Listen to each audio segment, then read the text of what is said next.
Aujourd'hui, c'était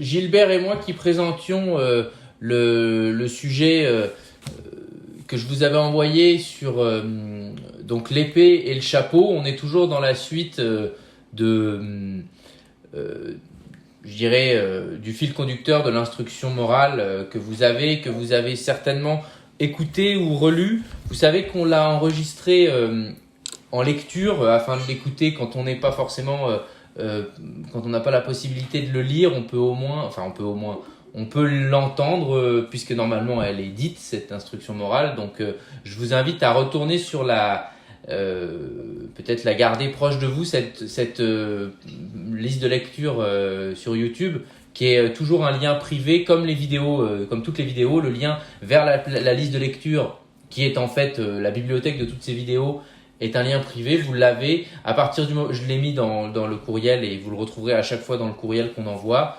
Le tout premier, numéro 0, c'est l'instruction morale. C'est tout ce texte qui est lu à l'apprenti, au nouvel apprenti qui vient d'arriver et qui est assis à la fin de la cérémonie. L'orateur lui lit ce texte. C'est ça qu'on suit. C'est ce discours qu'on utilise comme dans ces cours du lundi comme fil conducteur.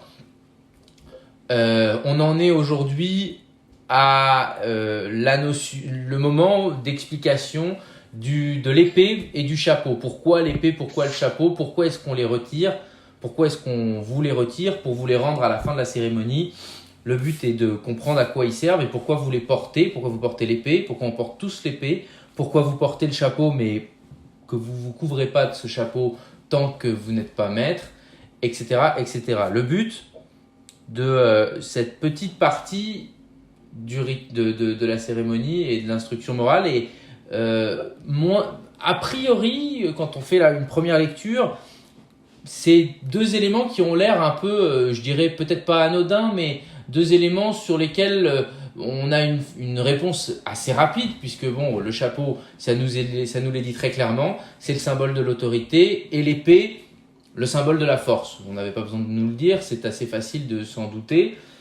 Mais je crois que derrière la notion d'épée et la notion de chapeau, ce que les fondateurs du régime et ce que l'instruction morale dès l'apprenti essaye de donner, c'est une réflexion plus profonde sur ce que c'est que l'ordre maçonnique.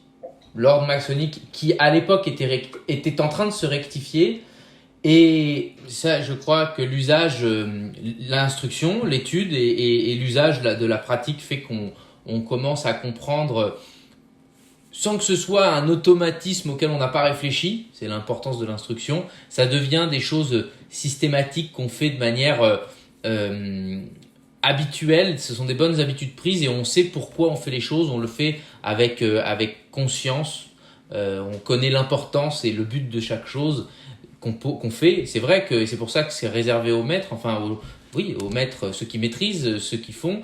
Et pour être maître, je pense d'ailleurs qu'il y a pas mal de gens qui sont parfois des compagnons, voire des apprentis, et qui sont assez maîtres à force de travailler et qui comprennent les choses. Et c'est pour ça qu'on les fait passer au grade supérieur, parce que s'ils sont déjà en tant que tels maîtres de leur grade, de leur degré actuel, c'est qu'il faut qu'ils aillent à la suite pour recommencer à apprendre, à poursuivre dans l'apprentissage ou dans l'étude. Et donc, c'est normal que vous compreniez pas pour le moment tout.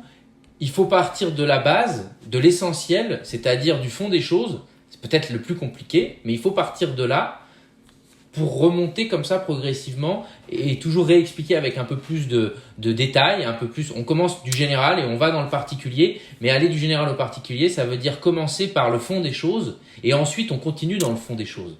On remonte pas seulement vers la forme, on va encore plus dans le détail au fond, mais on a une vision générale du fond, de la finalité des choses, de l'esprit de tout ça, et on va un peu comme les fractales, là, de loin, de très haut, on voit les choses de manière générale, la carte du monde par exemple, depuis le satellite, et plus on zoome sur une côte, on dit que c'est quand même, plus on va dans le détail, plus on peut aller voir dans l'infiniment petit les choses. Mais on regarde bien la même chose. Il faut donc aller encore plus en profondeur. La première chose, c'est de voir dans l'ensemble et de comprendre dans l'ensemble de quoi est-ce qu'il est question. Vous allez rentrer petit à petit dans le particulier des choses, c'est certain. Moi, j'aimerais attirer l'attention pour les apprentis, bien sûr, et ceux qui débutent dans le rite. C'est la position des épées lors de la cérémonie d'ouverture et de fermeture des travaux, lors des cérémonies d'ouverture et fermeture. On remarque que le vénérable maître a son épée tournée vers le ciel et tous les autres ont leur épée appuyée sur le sol. Alors en temps normal, dans une instruction habituelle, si on veut, je laisserai la réponse, le débat aux auditeurs. Mais moi, ce que j'y vois, c'est un transfert de ce qui est en haut vers ce qui est en bas. C'est un peu comme je l'ai noté dans mon petit truc, là, c'est la lumière divine qui est captée par l'épée du Vénérable Maître, qui la transmet, qui passe par lui, qui lui la transmet à tous les membres de la loge, et ensuite ça passe dans le sol. Et c'est le début de ce qu'on appelle l'égrégore, à mon avis. On passe d'un plan à un autre grâce à ces positions. Ça, c'est pour l'épée.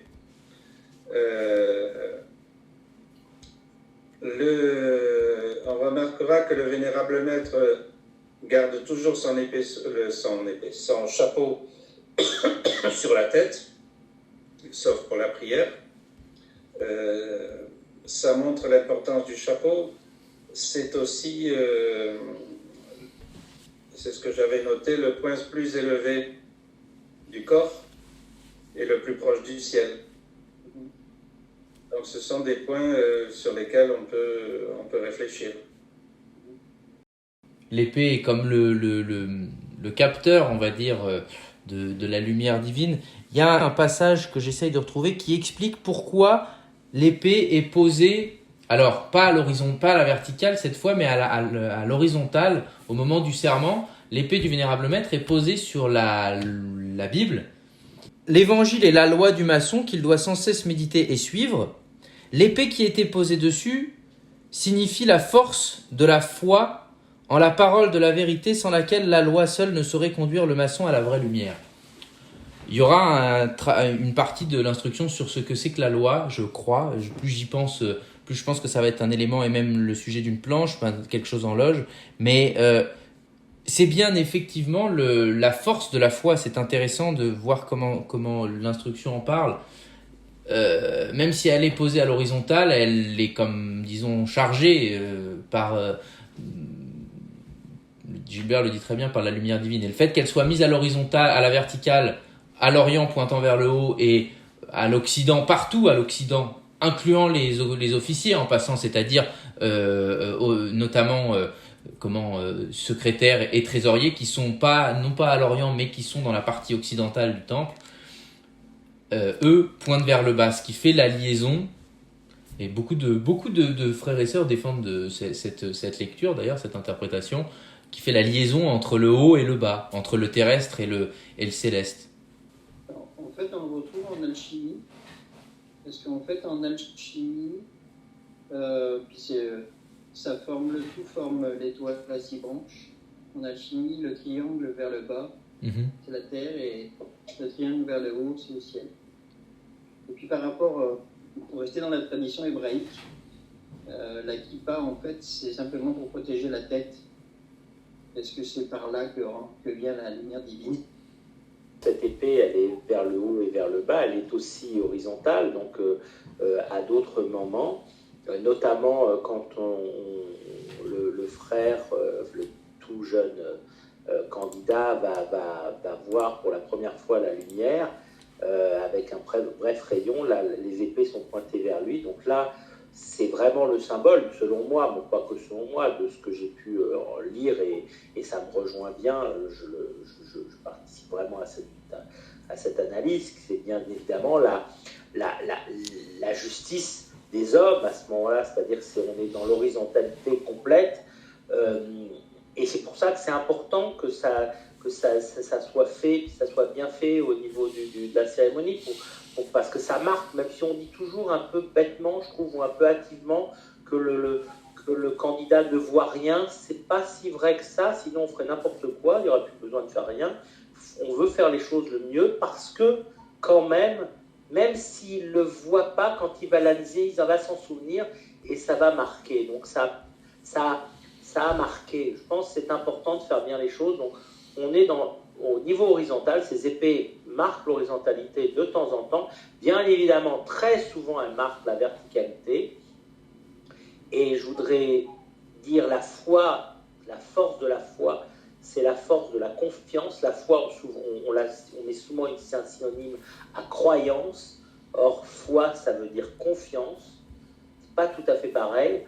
Et donc, c'est la force de cette confiance qu'on a dans, effectivement, le grand architecte de l'univers, ou en tout cas, voilà. Et ma dernière petite, et puis après j'arrête, c'est que notre septime qui est là, on a la chance, lui a un tricorne, nous on a un Gary, je sais pas, mais un petit chapeau un peu écossais, très mignon d'ailleurs, mais ce beau chapeau tricorne qui va très bien à notre frère septime, c'est normalement le chapeau du rite écossais rectifié.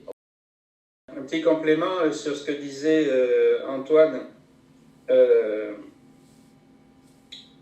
On disait donc que l'épée du vénérable maître se charge de la lumière divine, bien entendu, quand elle est pointée vers le haut. Et quand il la pose sur la Bible, sur l'évangile de Jean, en fait, on a la lumière qui rejoint le Verbe. Et au rite écossais rectifié, c'est extrêmement important. Quand le profane, qui est encore profane, pose la main sur la Bible et sur l'épée, ce n'est pas anodin. Il a à la fois la lumière divine et à la fois le Verbe.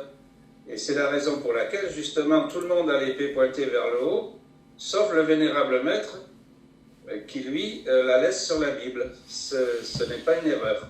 Non, effectivement. Voilà. Et puis le prologue de Saint Jean, sur lequel justement l'épée est posée, dit quand même, en lui, le Verbe était la vie, et la vie était la lumière des hommes. Donc dans le Verbe et la vie qui est la lumière, ça commence à faire beaucoup de choses qui commencent à être unies en une seule et même chose quand même.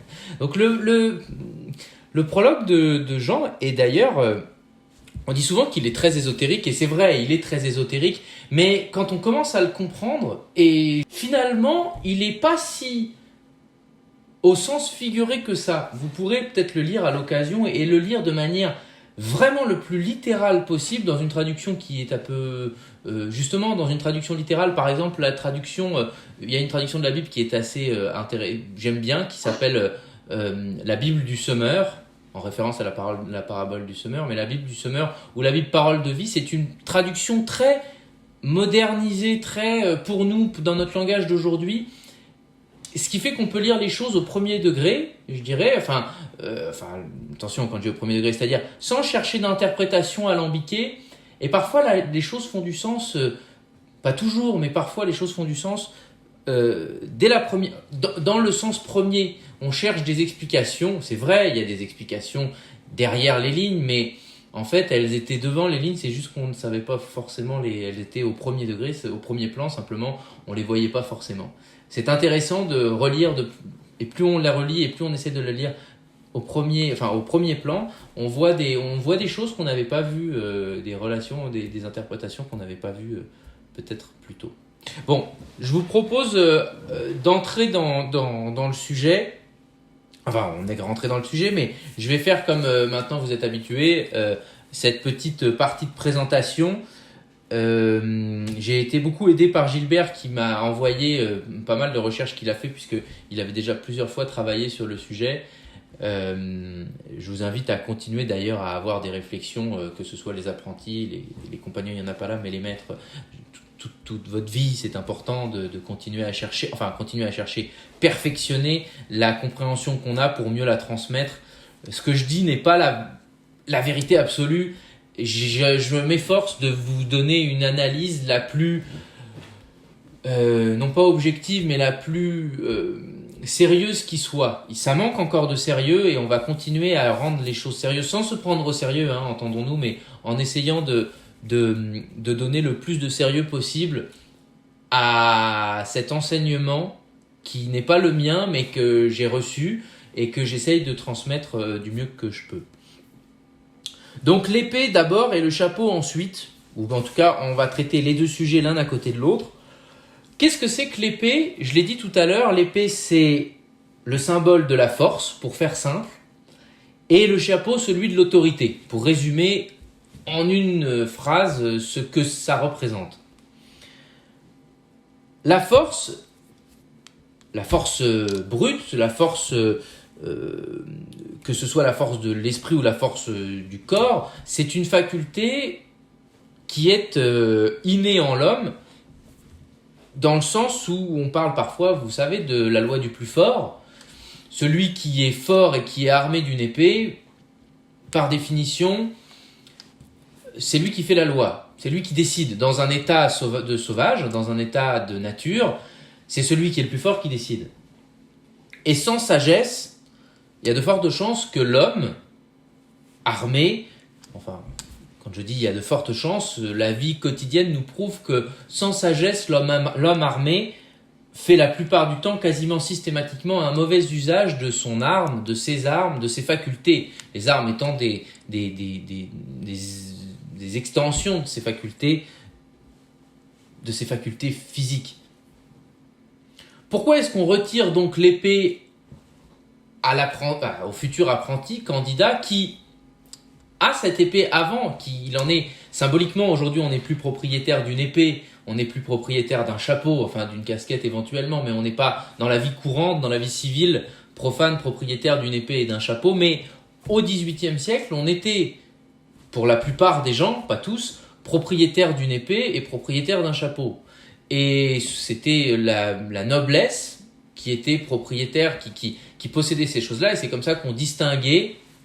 C'est un petit peu plus compliqué que ça, mais c'est quand même la réalité. On distinguait plus facilement un noble par son apparat, par ses attributs, que d'un plébéien ou d'un homme ou d'une femme de la plèbe, c'est-à-dire du peuple, qui n'était pas forcément de haut rang et qui n'avait pas d'épée ou de chapeau. Ce qui fait d'ailleurs, au passage, que dans les cérémonies de réception au XVIIIe siècle, il est expressément précisé dans le code maçonnique de 1778 que le parrain doit s'assurer de payer tous les frais de réception du candidat, incluant, ça c'est une interprétation, mais parce que la phrase est très courte, mais ce qui inclurait l'achat d'une épée et d'un chapeau pour les candidats qui n'ont pas besoin d'être nobles, mais qui sont candidats dans une loge pour accéder à l'initiation maçonnique rectifiée et qui n'ont pas d'épée et de chapeau. Le parrain est chargé de s'en acquitter pour eux, de manière à ce que le jour de la cérémonie, ils soient propriétaires avant la cérémonie, ne serait-ce qu'une minute avant la cérémonie, d'une épée et d'un chapeau dont ils pourraient faire mauvais usage, qu'on leur retire immédiatement dès qu'on les installe dans la chambre de préparation dont on a parlé la dernière fois. C'est pour ça que je ne voulais pas aborder ce sujet d'épée et de chapeau la semaine dernière, pour pouvoir le laisser pour aujourd'hui. Et donc cette épée, et ce chapeau également, sera rendu, l'épée, à la fin de la cérémonie, par le vénérable maître, après tous les voyages, après toutes les épreuves, après le retour de la lumière. La cérémonie en tant que telle est finie, le candidat est véritablement apprenti, et ce n'est qu'à ce moment-là qu'on lui remet l'épée en lui disant de faire un vrai et légitime usage de cette épée. En fait, la phrase exacte que dit le vénérable maître, c'est ne vous en servez que pour le salut de la patrie, de vos frères, pour défendre la religion lorsque vous en recevrez l'ordre du chef de l'État. Alors, je voudrais préciser, parce que cette phrase est quand même particulière, est-ce qu'elle est encore vraie aujourd'hui quand on la lit telle qu'elle ? Bien, je crois que oui. Je crois qu'il faut comprendre les choses correctement. Elle a toujours été vraie, elle sera toujours vraie. Simplement, il faut la lire dans le bon sens. Ne vous servez de votre épée que pour le salut de la patrie. En réalité, je pense qu'on en parlera un peu plus tard. Oui, je vais garder ça pour un tout petit peu plus tard. Mais je vais revenir sur cette phrase un tout petit peu plus loin. Parce que si on la lit vraiment pour le coup au premier degré, on peut vite faire un amalgame, voire alimenter pour n'importe quel complotiste les thèses les plus folles. Donc je voudrais bien expliquer cette question et de manière à ce que si un jour cette vidéo était écoutée, qu'on comprenne pourquoi il ne s'agit pas d'attendre un ordre particulier d'un chef d'État particulier qui aurait prémédité des choses machiavéliques. C'est absolument pas ça. Il faudra justement revenir, bien expliquer cet élément qui est fondamental pour autant. Au niveau du chapeau, qui représente l'autorité, on va en parler en même temps. L'autorité s'acquiert. Elle s'acquiert, j'ai parlé à quelques reprises de la notion de mérite. Je pense qu'il faut comprendre qu'en maçonnerie, quand on entre, quand on est apprenti, souvent on se tait même pendant les agapes et on écoute, même pendant les instructions parce qu'on ne sait pas, on écoute, on fait preuve d'humilité naturellement. On n'a pas encore fait ses preuves, on n'a pas encore mérité quoi que ce soit et justement on se prépare à faire quelques preuves et à se prouver à soi-même et donc mériter soi-même, pour soi-même certaines choses. Cette autorité, ce chapeau va s'acquérir, va se mériter autrement que par la force brute, la force de l'épée seule, mais par l'exemple, c'est-à-dire par une pratique exemplaire, et non pas l'usage de cette force, mais par peut-être précisément la capacité de réserver cette force, l'usage de cette force, pour des conditions excessivement exceptionnelles. C'est le fait de ne pas se servir de son épée qui nous rend plus autoritaires. Parce que, comme la police d'ailleurs, d'une certaine manière, comme celui qui a le monopole de la violence, sait qu'il ne doit s'en servir que en cas de dernier recours. On y reviendra parce que je crois que c'est essentiel. C'est parce qu'on est méritant, c'est parce qu'on est sage et qu'on a mérité des lettres de noblesse, des lettres de sagesse, qu'on a le droit d'exercer cette force que la possibilité nous l'est donnée parce qu'on sait qu'on en est, je vais dire le mot, qu'on en est digne. Il y a une notion de dignité très importante pour que la force ne soit pas utilisée à mauvais escient. Il faut qu'on soit d'abord rendu digne, il faut qu'on se soit d'abord purifié, rendu digne de son usage et également de l'usage de l'autorité qui va avec. Donc le chapeau et l'épée, la force et l'autorité vont ensemble. C'est pour ça que je crois que ces deux éléments sont traités simultanément dans l'instruction morale et dans le régime dans son entier. On va avancer un petit peu. Je disais que le chapeau est le symbole de la supériorité et on le fait ôter à l'apprenti, au candidat d'abord, qui, comme je vous disais, à l'époque n'en avait pas forcément. On le fait retirer au candidat, on lui ôte pour marquer, alors je disais avec douceur, mais oui, on lui retire gentiment dans cette chambre pendant laquelle il se retire, on lui retire avec douceur pour marquer qu'il y a bien l'existence d'une hiérarchie en maçonnerie. On vit dans une démocratie où on voudrait on a un petit peu de mal, et c'est moi le premier, avec la notion de hiérarchie. Surtout quand elle est, je crois que c'est justement l'effet secondaire des démocraties, du nivellement. Un frère en parlait il n'y a pas longtemps, un frère compagnon, de l'idée que quand on nivelle tout, eh bien, ceux qui finalement on nivelle toujours au dernier niveau, au niveau le plus bas, et ceux qui sont plus hauts sont par la force de la communauté ramener au plus bas niveau. C'est ce qu'il ne faut pas faire. La hiérarchie qui ne commence qu'au plus bas, c'est très dangereux parce qu'on se met une barre qui devient un plafond que personne n'ose franchir. C'est exactement le mythe de la caverne. On n'ose plus se retourner parce que tout le monde nous interdit de nous retourner, tout le monde nous interdit de passer au-delà du plafond, si je puis dire. Au contraire, il faut que les chefs soient excessivement hauts, excessivement méritants et que la barre soit le plus haut possible. Et que tous les chefs s'efforcent de continuer à faire monter le plus haut possible cette barre. C'est ce niveau final. Donc, il y a une hiérarchie qui est une hiérarchie naturelle, une autorité naturelle, qui est une aristocratie naturelle. Pourquoi je parle du mot d'aristocratie ? À l'époque, en 1780, et avant, Jean-Baptiste Villermoz, toute la naissance de la maçonnerie est née dans une époque où tous les systèmes sociaux sont organisés depuis plus de 1000 ans sur une notion hiérarchique aristocratique. J'allais dire aristotélicienne, ça n'a rien à voir, mais aristocratique. J'expliquerai la notion d'aristocratique tout de suite, d'ailleurs, parce que ça remonte à beaucoup plus longtemps que le début du Moyen-Âge en France, c'est-à-dire les premières époques féodales, Clovis et un peu après, c'est-à-dire de l'an 300 jusqu'à Charlemagne, encore plus ça s'est concrétisé particulièrement dans les années 800 en Europe, pas seulement en France d'ailleurs, en Europe.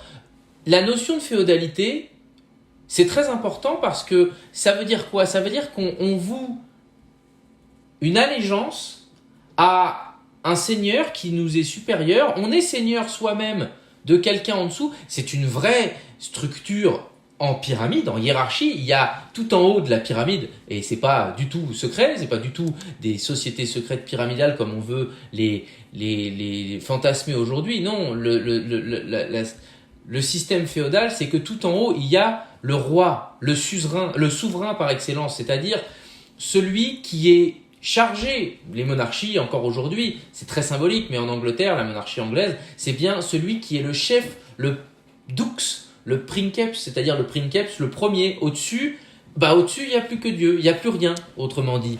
Il n'y a plus rien au-dessus, il faut bien qu'il y ait un premier. Et ensuite, tout découle de ça. Et donc, toute la structure féodale, mais c'était aussi le cas des structures antiques, grecques et athéniennes particulièrement, qui pourtant étaient une démocratie, on en parlera un peu plus tard.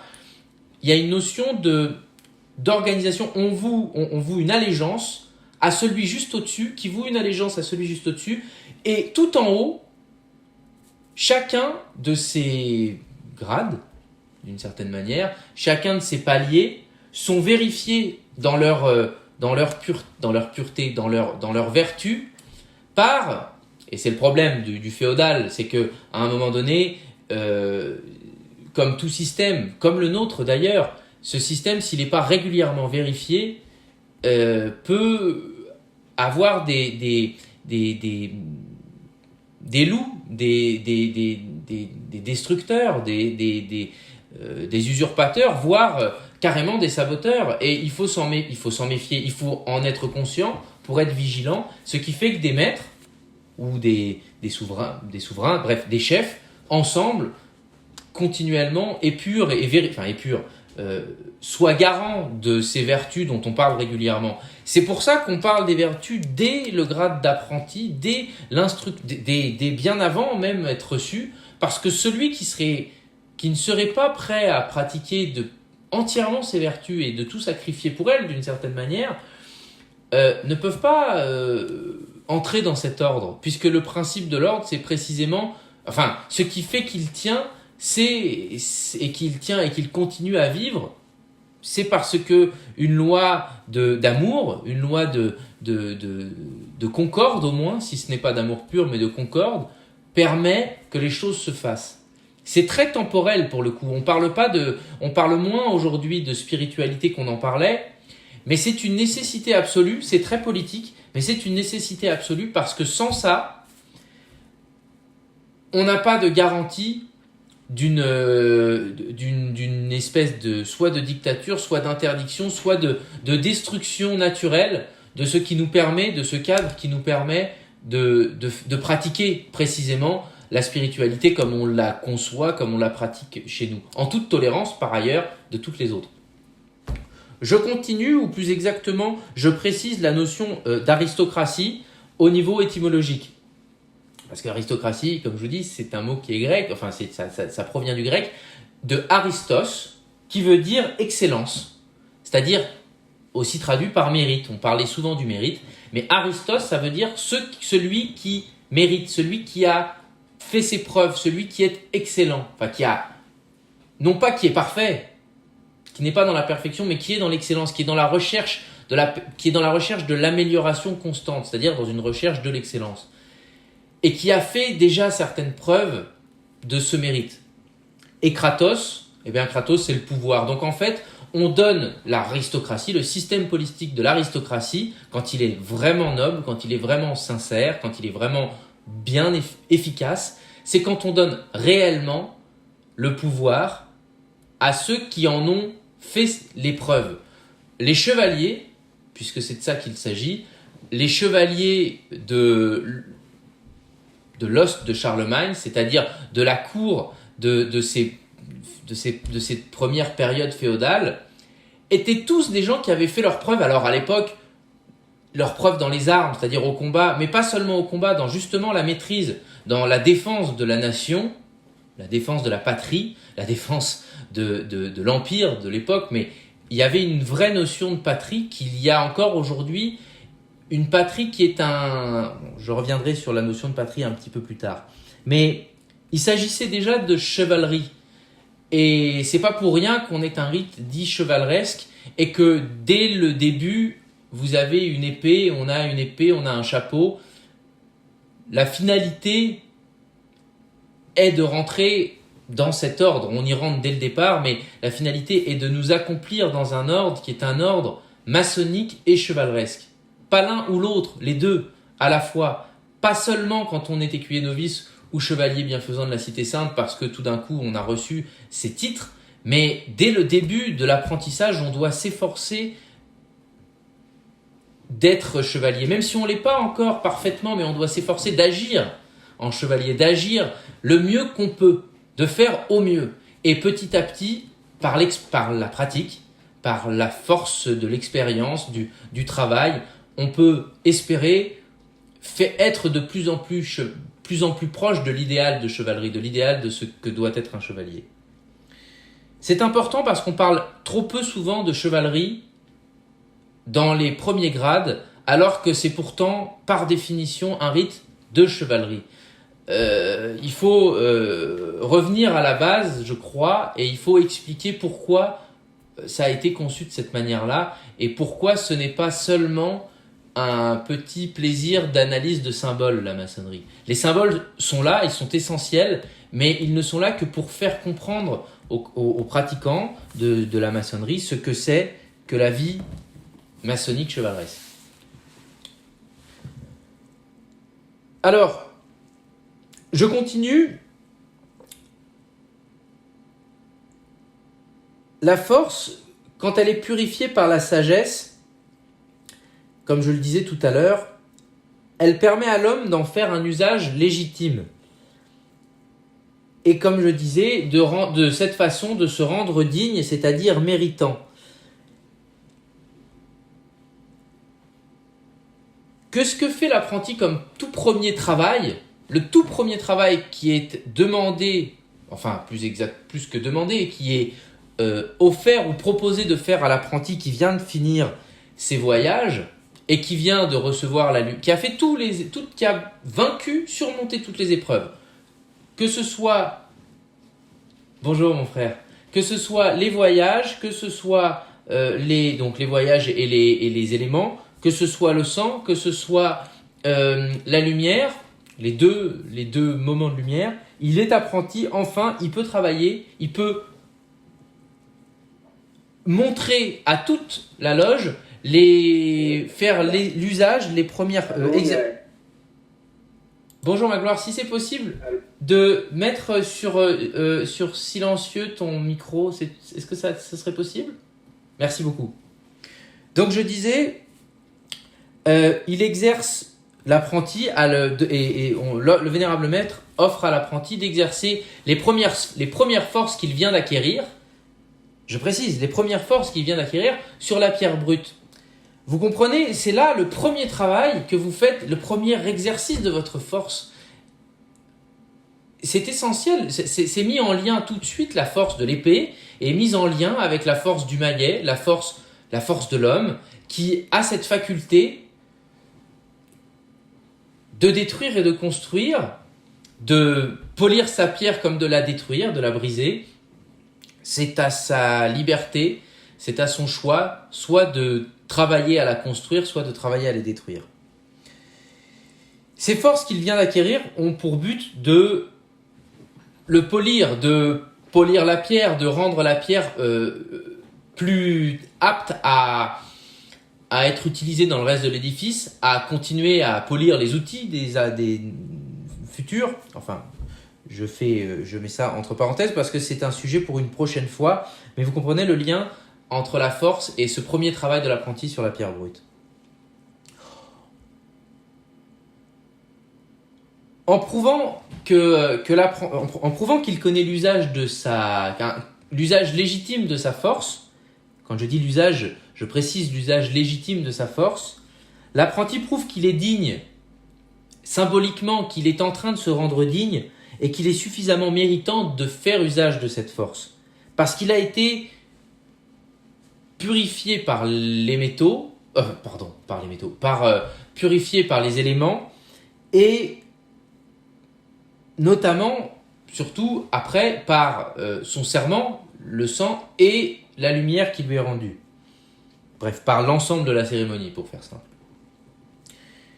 Quand il a parfaitement compris ce que c'est que la force, et c'est certainement pas le cas, et c'est tout à fait normal pour un apprenti qui vient d'être reçu, mais lorsque l'apprenti, qui sera plus tard compagnon, a parfaitement compris ou commencé à exceller, pour ne pas utiliser l'expression, le terme de parfait, mais a commencé à exceller dans la pratique de sa force, dans ce laboratoire qu'est une loge maçonnique, alors il devient réellement maître, il devient Aristos, méritant, et il est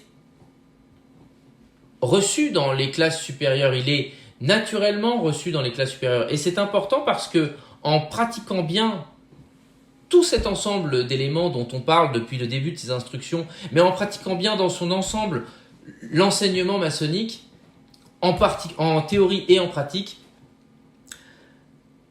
vous entrez dans la notion, vous entrez dans le véritable mérite. Si vous comprenez bien ce qui est dit, et ce qui est dit de manière si claire, à tous les instants du régime écossais rectifié, dans l'ensemble, dans l'intégralité des textes qui composent le corpus de ce régime, quand je dis quand vous comprenez bien, c'est que tous les gens qui l'ont compris bien, l'ont compris de la même manière, sans qu'ils se soient parlé entre eux. Ça veut dire qu'il y a bien une bonne manière de comprendre et une manière erronée de comprendre les choses. Cette bonne manière, c'est celle du cœur, c'est celle qui vous semble absolument la bonne au fond de vous-même. Alors, pour revenir sur l'épée, enfin pour continuer sur l'épée, mais pour expliquer cette phrase que dit le Vénérable Maître quand on rend l'épée, pourquoi parle-t-on de défendre la religion ? Parce que c'est bien ce mot qui est utilisé et qui n'est pas utilisé qu'à cet endroit-là du rituel, mais en tout cas il est utilisé ici. Pourquoi est-ce qu'on parle de défendre la religion lorsque le chef de l'État nous en donnera l'ordre ?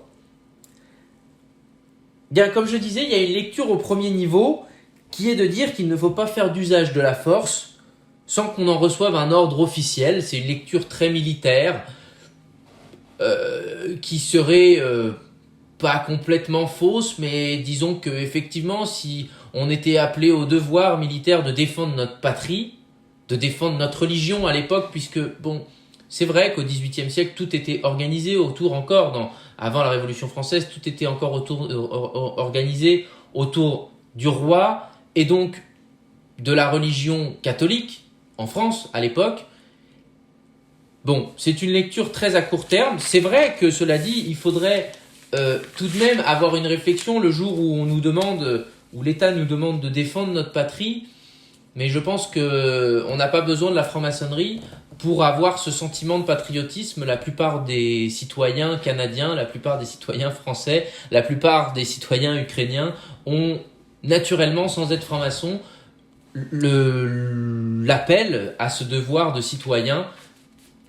Le franc-maçon doit être encore plus citoyen, ou en tout cas ne devrait pas manquer à ce devoir, mais qui n'appelle pas seulement à être maçon. Je crois qu'il y a une deuxième lecture beaucoup plus importante, alors là, qui n'est pas au premier degré, mais qui demande à réfléchir un petit peu. Qu'est-ce que c'est que la patrie ? Qu'est-ce que veut dire la patrie ? Qu'est-ce que veut dire qui sont nos frères dans cette phrase que je vous redis tout de suite ? Ne vous en servez que pour le salut de la patrie, de vos frères, pour défendre la religion lorsque vous en recevrez l'ordre du chef de l'État. Qu'est-ce que la patrie ? Qui sont nos frères ? Qu'est-ce que le chef de l'État ? Et qu'est-ce que tout cela a à voir avec la religion, si on regarde au-delà de l'histoire ? En 480 avant Jésus-Christ, à Athènes, en Grèce en général, mais à Athènes, on est en plein cœur de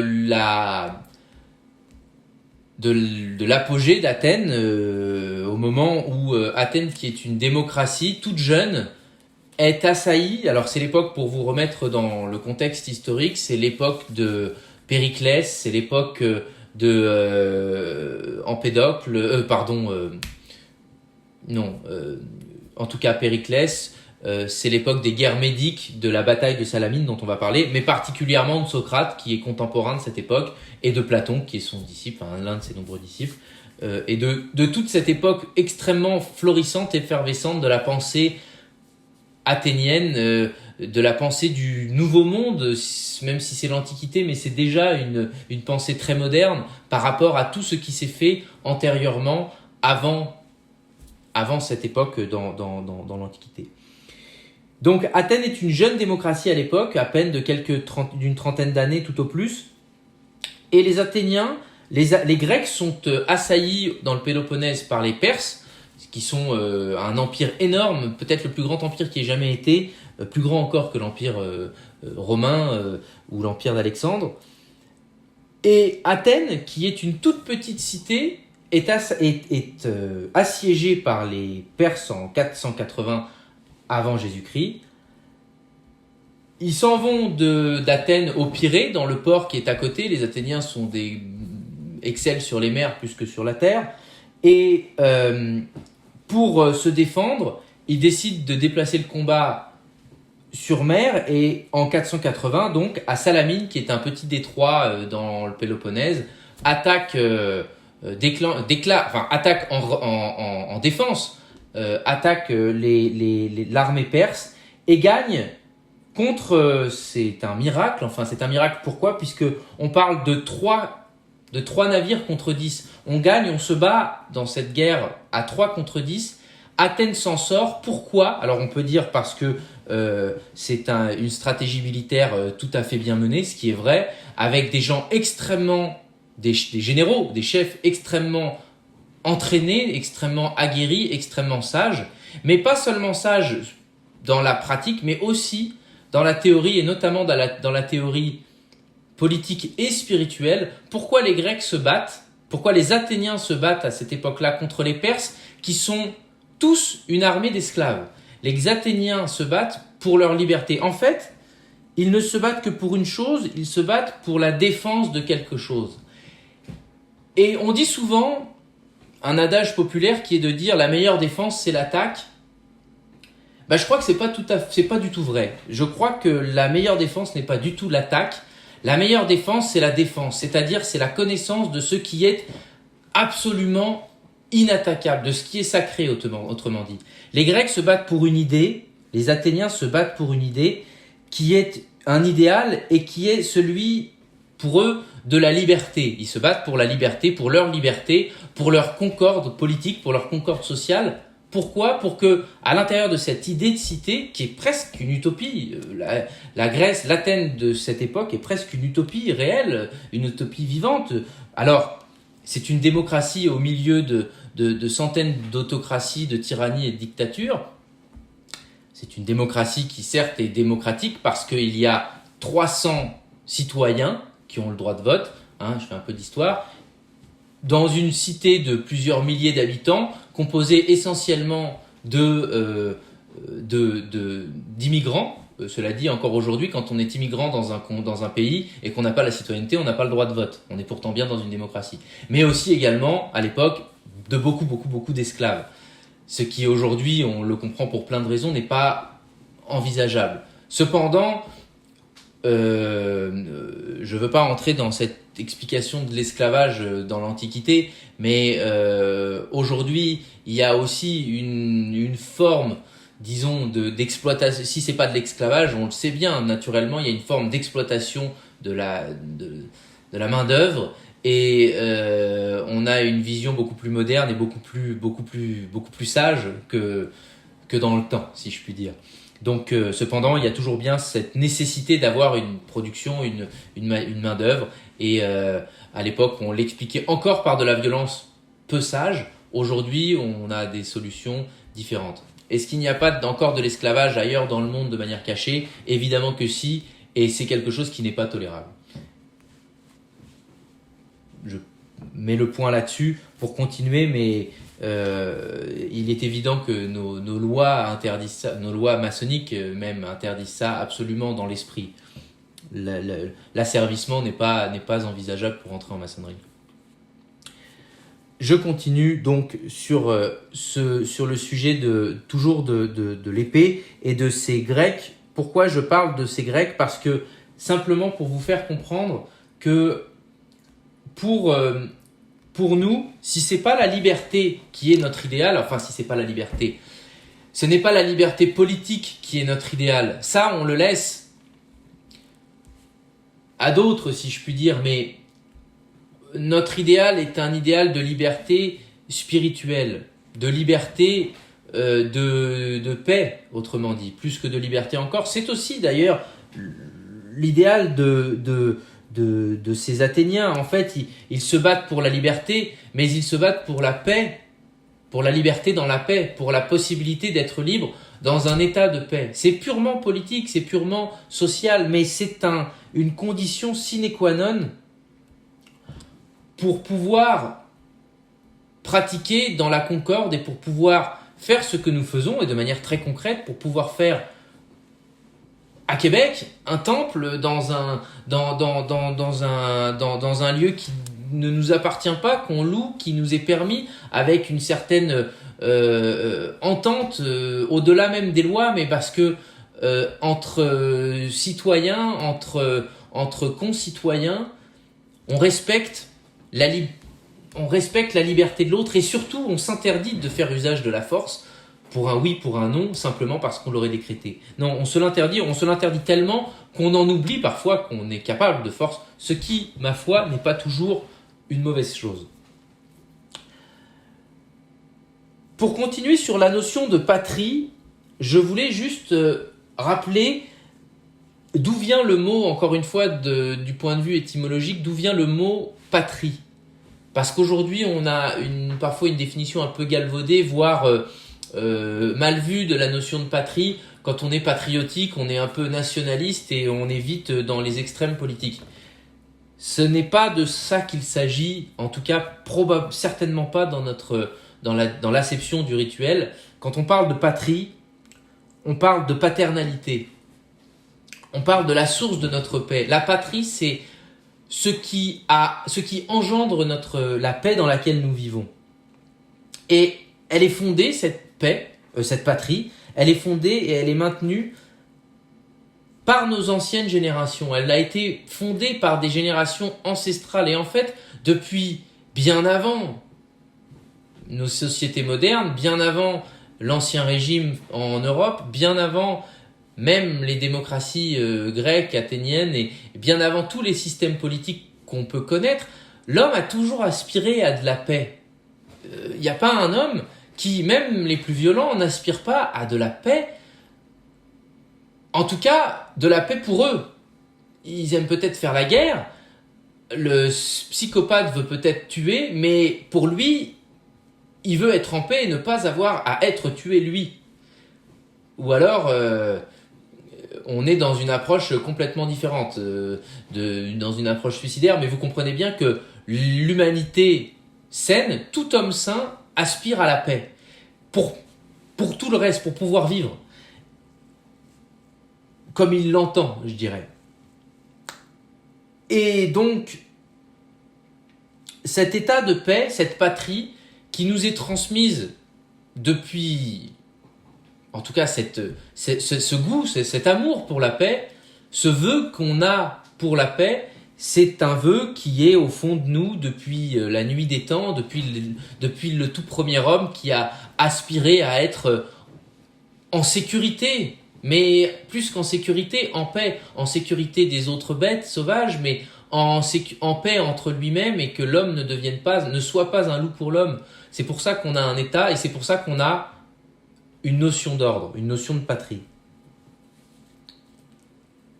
Alors nos frères, ce sont évidemment les maçons, les frères, les sœurs, mais ce sont tous les innocents et tous les épris de paix, tous les épris non pas repris de justice, mais épris de justice, c'est-à-dire tous ceux qui veulent que l'innocent victime, véritablement innocent, véritablement victime, soit non pas vengé, mais soit sanctifié, c'est-à-dire que puisse vivre en paix, et s'il est mort, qu'un hommage lui soit rendu. Vous savez, il y a ce dessin, cette peinture qui est repris d'un épisode de la Bible, du massacre des innocents. C'est un symbole très fort, ce massacre des innocents, parce que qui peut dire que c'est normal qu'on massacre des innocents? Qui peut dire que c'est normal qu'on tue tous les enfants de moins de 2 ans d'une région parce que le roi a entendu que dans ces enfants de moins de 2 ans, il y en avait un qui allait le détrôner, et parce qu'il a mal lu une prophétie, on a passé aux armes tous les nourrissons d'un peuple. Ça, c'est ce qu'on appelle la barbarie. Ça, c'est ce qu'on appelle la force incontrôlée, la force démesurée, la force folle, absolument destructrice. La paix demande à être défendue. La patrie demande à être défendue. Vous comprenez peut-être maintenant un peu plus ce qu'on nous appelle à faire, c'est qu'on nous appelle à défendre notre paix, la paix à laquelle tous les hommes aspirent, et certainement pas justifier par ce désir de paix une quelconque violence. C'est pour ça qu'on n'en fait jamais usage. Et on n'en fait absolument jamais usage. Vous avez vu que dans toute la cérémonie de réception, jamais il n'est fait usage de la force. Même le sang qui doit être versé n'est pas versé. Il est figuré par le vénérable maître qui s'est contenté de votre bonne volonté. Et le vénérable maître figure le sacrifice auquel vous avez consenti vous-même. Il n'y a pas de violence à donner en réponse à une violence faite. Simplement, il faut être armé pour protéger ce sanctuaire, pour protéger ce temple, pour protéger cet espace dans lequel nous avons besoin dont nous avons besoin pour pouvoir continuer à être libre. La notion de templier, chevalier templier, là, est assez présente dans l'idée que la notion vertueuse de la toute première définition de ces chevaliers qui protégeaient les routes, qui protégeaient les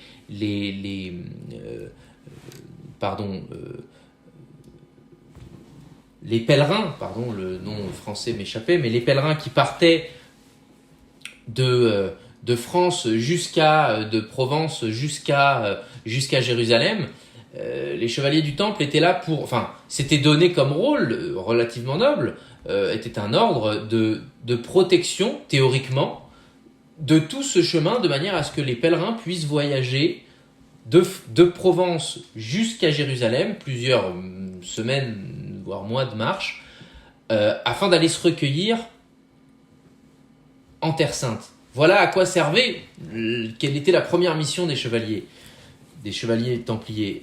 Est-ce que c'est ce que nous sommes? Non, bien sûr, on ne défend pas les routes et les templiers se sont, malheureusement, comme tout ordre, ont été soumis à des querelles politiques et ont commis des erreurs. Et ce qui fait dire que tous les ordres et toutes les sociétés sont sujettes à commettre des erreurs. C'est pour ça qu'il ne faut pas s'écarter de la vertu, ne pas s'écarter des lois qui nous sont prescrites dès le départ.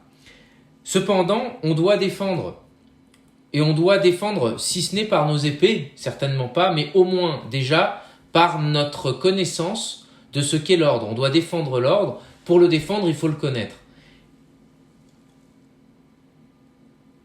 Donc nos frères, ce sont tous ces gens qui sont à l'intérieur de cet ordre et qui veulent à l'intérieur de cet ordre, à l'intérieur de cette qui adhèrent, même s'ils sont à l'extérieur d'ailleurs, mais qui adhèrent et qui sont en étant à l'extérieur, à l'intérieur du temple. Tout en étant à l'extérieur, ils sont bien pour nous à l'intérieur du temple. On doit les défendre. Autrement dit, les innocents et les épris de justice et de prudence et de paix méritent absolument notre défense et notre soutien.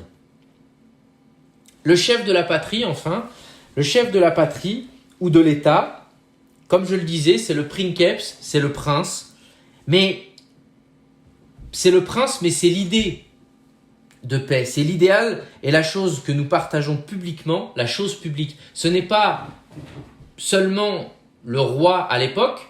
Déjà, au temps de Jean-Baptiste Villermoz, c'est pas seulement le roi ou le chef de l'État temporel. C'est déjà à cette époque, dans l'Ancien Régime, l'idée, le chef, ce qui nous dirige, le dux, celui qui nous dirige, c'est l'idée, en fait, d'une certaine manière, cet idéal, c'est un idéal que nous partageons tous ensemble.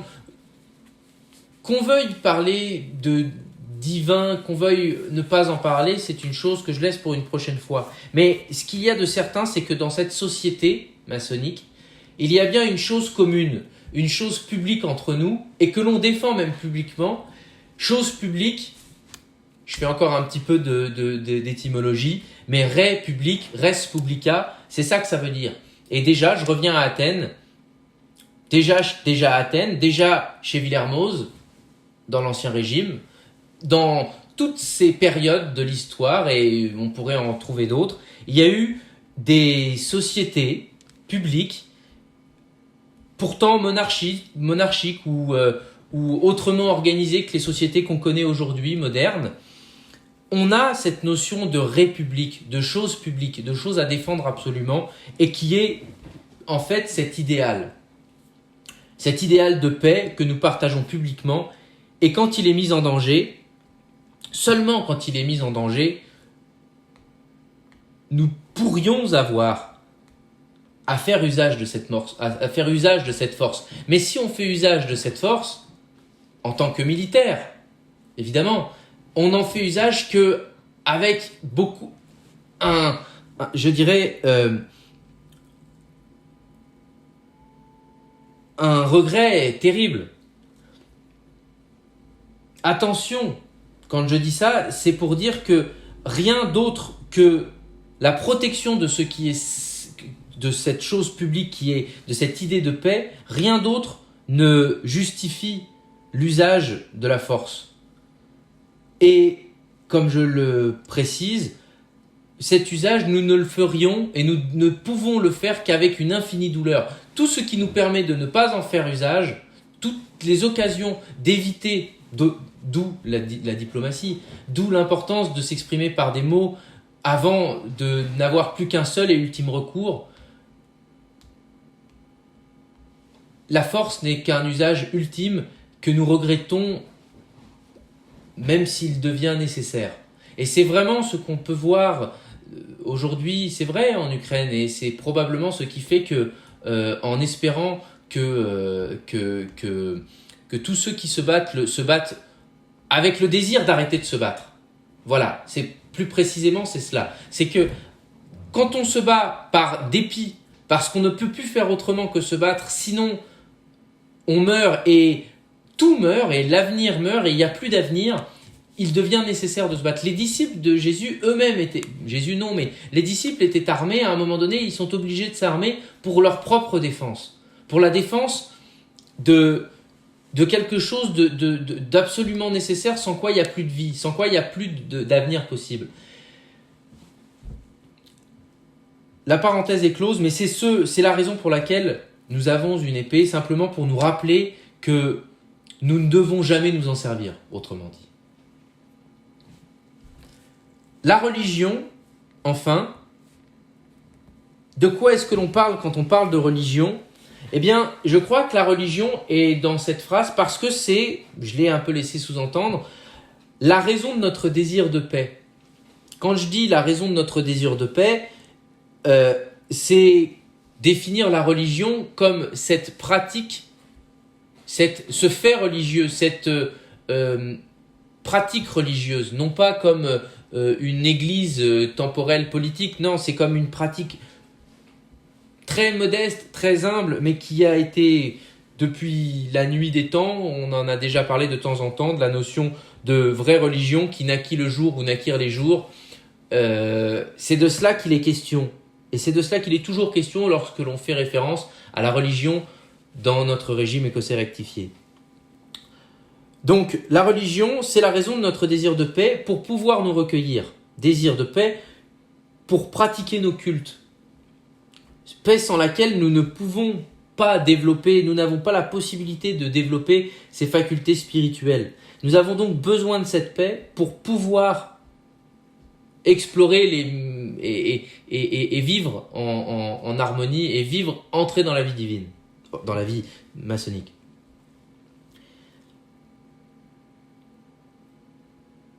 Et pour ce faire, comme je le disais, il faut que la patrie soit en paix. Si c'est la guerre civile, malheureusement, ce n'est pas possible. La défense de la religion est bien la finalité. La défense de notre sanctuaire est bien la finalité, car c'est la source de notre fraternité et de notre connaissance intérieure. C'est au-delà même de la patrie, c'est la protection de ce que nous avons dans notre pratique spirituelle, qui est le cœur de cette défense. C'est le sein le plus sacré de ce qu'il y a et c'est ce qu'il faut défendre. Non pas attaquer, mais défendre. Donc, j'ai parlé beaucoup de l'épée et pas beaucoup du chapeau. Le chapeau, je l'ai dit au départ, c'est la notion d'autorité et donc de hiérarchie. J'en ai parlé avec le féodal. Le féodal en France, mais en Europe, a évolué jusqu'à une monarchie, une noblesse, une aristocratie très dévoyée, très héréditaire, où les enfants n'avaient plus besoin de prouver, en tout cas par justement nivellement par le bas, les héritiers ne prouvaient plus rien du tout, ne prouvaient plus leur mérite, ce qui fait qu'on est arrivé à la Révolution française, puisque les gens ne vivaient plus que sur leurs droits et ne suivaient plus leurs devoirs. Autrement dit, ils vivaient de leurs privilèges et ne répondaient pas, ne remplissaient pas les devoirs qui incombaient normalement, primitivement, à toute personne réellement noble, avec de réelles lettres de noblesse, avec de véritables méritants Aristos. On a souvent parlé du mérite. Ce qui permet de porter le chapeau, c'est le mérite, et le chapeau est l'autorité. Ce qui permet d'avoir de l'autorité, c'est le mérite. Et on dit précisément, vous ne devez pas le porter en loge afin de vous rappeler la place que vous devez occuper et que vous ne perdiez pas de vue la docilité que vous devez à ceux qui sont chargés de vous instruire et de vous diriger. On dit cela pour expliquer qu'il y a une hiérarchie et que cette hiérarchie, qui n'est pas expliquée, doit à un moment donné vous être expliquée. La hiérarchie, elle n'est pas compliquée. Sans rentrer dans le détail de la loi maçonnique, enfin du code de 1778, du code des loges réunies rectifiées et du code des chevaliers bienfaisants de la Cité Sainte, puisqu'il y en a deux. Il y a des chevaliers parmi nous, je ne le suis pas, mais c'est un code qui n'est pas c'est un texte simple, un texte de loi qui régit les choses et qui explique que, comme je le dis depuis tout à l'heure, les chevaliers, c'est-à-dire les chevaliers bienfaisants de la Cité Sainte, le dernier des grades ostensibles, par définition, ce sont eux qui, parce qu'ils ont atteint, normalement, ou ils doivent avoir atteint, et ils ont été normalement acceptés parmi ces classes par ceux qui y sont déjà, donc qui ont été jugés dignes par leurs frères et par leurs sœurs, de participer de ces cénacles, de ces assemblées-ci, qui sont les assemblées les plus hautes. Eh bien, les chefs, ce ne sont que ni plus ni moins que les chevaliers de l'ordre, que ce soit dans nos loges bleues, apprentis, compagnons et maîtres, que dans les loges, dans les degrés supérieurs. Vous n'êtes pas sans savoir, en tout cas si vous ne le savez pas, je vous l'apprends, que dans nos loges, dès l'apprenti, il y a parmi nous beaucoup, la plupart d'entre nous sont en tout cas des maîtres écossais de Saint-André, c'est-à-dire le 4e grade maçonnique, mais même des écuyers ou surtout des chevaliers bienfaisants de la Cité Sainte. Donc nous avons parmi nous des frères et des sœurs qui ont atteint le dernier degré de l'ordre, du régime, degré ostensible, je précise, et quand ils l'ont atteint, ils commencent seulement, alors ceux qui y sont depuis plus longtemps, ça fait un certain temps,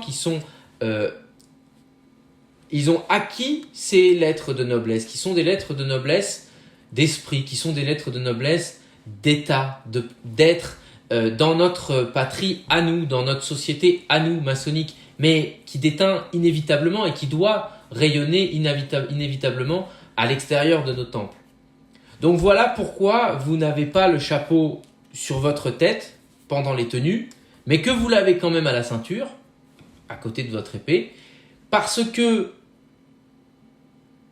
en théorie, si vous vous rendez digne de cet usage, vous êtes tout à fait, et je vous le dis particulièrement aux apprentis qui sont parmi nous aujourd'hui, en pratiquant avec droiture, pour ne pas dire orthodoxie, mais c'est quand même le même mot, mais avec droiture, les préceptes qui vous sont enseignés par le rituel et transmis par le rituel et tout le corpus de ce régime, et par les maîtres qui sont chargés de votre instruction et de votre éducation, si je puis dire même,